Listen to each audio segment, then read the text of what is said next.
I promised some of you last time. A promise made on this channel gets kept. My name's Caleb Miller, 50 years old. Same farm in Holmes County, Ohio my grandfather worked, my father worked, and now I work. And I'm going to tell you something that's going to sound wrong the first time you hear it. So just stay with me a minute before you decide I'm mistaken. The door in your hallway you never think about, the one you probably haven't touched in years, might be doing more for your house than every window you own. I know. Let me walk you through it properly. My mother's gone 40 Augusts in this house without a window unit. Not one. And here's the thing that surprised me when I finally asked her straight out how she does it. She doesn't think room by room the way I'd assumed all these years. She thinks door by door. There's a difference, and once you see it, you can't unsee it. So today, no shortcuts, door by door, the way she taught me 2 summers back when I finally sat down and asked properly instead of just watching her do it my whole life.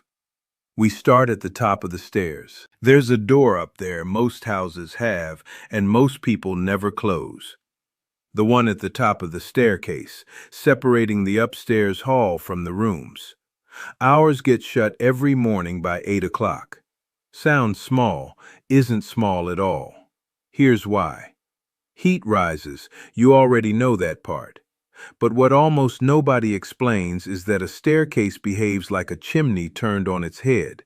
And this isn't just a farmer's saying. Engineers have actually built scale models of houses to study exactly this. One study I came across measured a 3-story building and found that connecting the stairwell as a vertical shaft increased air movement by nearly a third in the middle floor alone.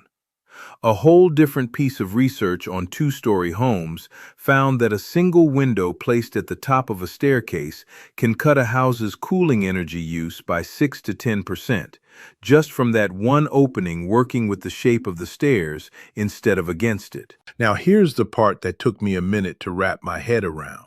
That same rising motion that helps you in winter, pulling warm air up and out, works against you come July. Hot air from downstairs climbs that staircase all day long and pools right at the top, exactly where your bedrooms are. Shut the door at the top, and you've cut that chimney clean in half.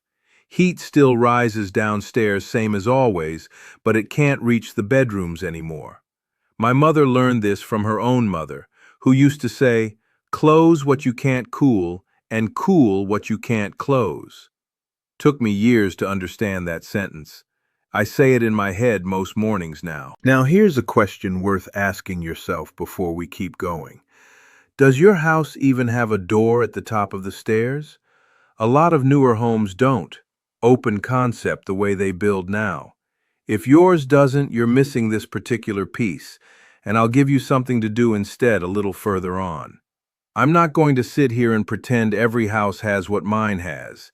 That wouldn't be honest with you. Next stop, the pantry. And I'll admit, this one surprised even me the first time my father walked me through it. Ours sits on the north side of the kitchen, no windows at all, just a single vent up near the ceiling. For years I figured that vent was only there for smell, keeping the flour and the onions from souring the air in a closed room.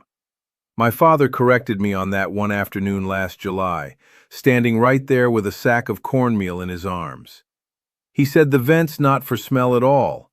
It's a release valve. See, a windowless room on the north side of any house is naturally the coolest room you've got. No sun ever touches those walls, doesn't matter what season it is. But a sealed room with no airflow just sits there being cool and completely useless to the rest of the house. Crack that ceiling vent, though, and the pantry starts pulling warm air out of the kitchen instead of hoarding its own cold air for nobody. The kitchen empties its heat upward into a room that was never going to get hot in the first place. I tested this myself, because I don't like repeating something on this channel I haven't checked with my own hands first. Propped the pantry door open on a 92-degree afternoon, held the back of my hand up to that vent. Cool. Moving, steady. Shut the door, same spot, 10 minutes later, still and warm. nothing happening at all. That's the entire difference. One door. But here's the honest part, and I told you all when I started this channel I wouldn't skip the limitations. This only works if your windowless room actually sits on the shaded side of the house. Put it on the south or west wall instead, and it's already soaking up heat all afternoon, so opening it just feeds that heat into your kitchen instead of pulling from it. You've got to know which side of your house you're dealing with before you try this one. Now, the one that took me the longest to actually believe, even though I grew up sleeping on it half my childhood summers. The sleeping porch off the back of the upstairs hall. Screened in, no glass at all, just mesh and a slanted roof. And my grandfather built it the same summer he married my grandmother. For better than 60 years, on the worst nights of August, somebody in this family has dragged a cot out there instead of sleeping in a bedroom. This isn't just an Amish thing either, and I want to be straight with you about that. Sleeping porches were common all across the American South and Midwest before air conditioning existed, going back over a century. And it wasn't only about comfort. Doctors at the time genuinely believed sleeping in open air helped the lungs. And that belief is actually part of why screened porches spread the way they did, right alongside the simple fact that they worked. There's a reason for that beyond just fresh air, though, and it's the part almost nobody explains right. A bedroom wall, plaster or lath or drywall, holds on to the day's heat and keeps giving it back to you long after the sun's down, sometimes past midnight. Screen mesh holds on to nothing. There's no wall there to radiate heat at you while you're trying to sleep. No warm surface a few feet from your face doing its own quiet work against you all night. The moment the sun goes down, that space is already close to matching the outside air, because there was never anything there to store the heat in the first place. I slept out there myself 2 weeks back. Hottest night we'd had all summer. Just so I wasn't telling you something I hadn't actually lived through recently. Fell asleep before 10. Woke up wanting a light blanket by 4 in the morning. Can't say that about my actual bedroom in July, not once this year. So here's a question worth sitting with while I finish this last part. If you don't have a screened porch, what's the closest thing you've got? A garage with the door cracked and no wall heat trapped in it. A covered patio? Anywhere the walls themselves aren't the problem. Keep that in the back of your mind. Last door, and this is the one that ties the whole thing together. The one between the kitchen and the dining room. Most folks leave this open all day without a second thought, because shutting a kitchen off from the rest of the house feels unfriendly somehow. Feels like you're hiding something. But a kitchen in the middle of a hot afternoon, even with nothing cooking, is holding heat from the stove, from whatever window catches the sun, sometimes even the refrigerator motor working away behind you the whole day. Shut that door for the hottest 4 hours, and you've sealed the heat where it's made instead of letting it wander into every room downstream of it. My mother opens it back up around 6, once supper's done and the worst of the afternoon has passed her by. And by then, whatever heat built up in there gets pulled sideways through that pantry vent instead of pushed forward into the rest of the house. You see how it all connects now? The door at the top of the stairs cuts the chimney in half. The pantry vent pulls the kitchen's heat sideways instead of letting it spread. The kitchen dining door holds that heat in one place until it's safe to release. The sleeping porch gives you somewhere to land at night no matter what the rest of the house is doing. 4 doors. No machinery involved anywhere in it. Just an order, and knowing which door is doing which job at which hour. Now, why doesn't anybody teach this anymore?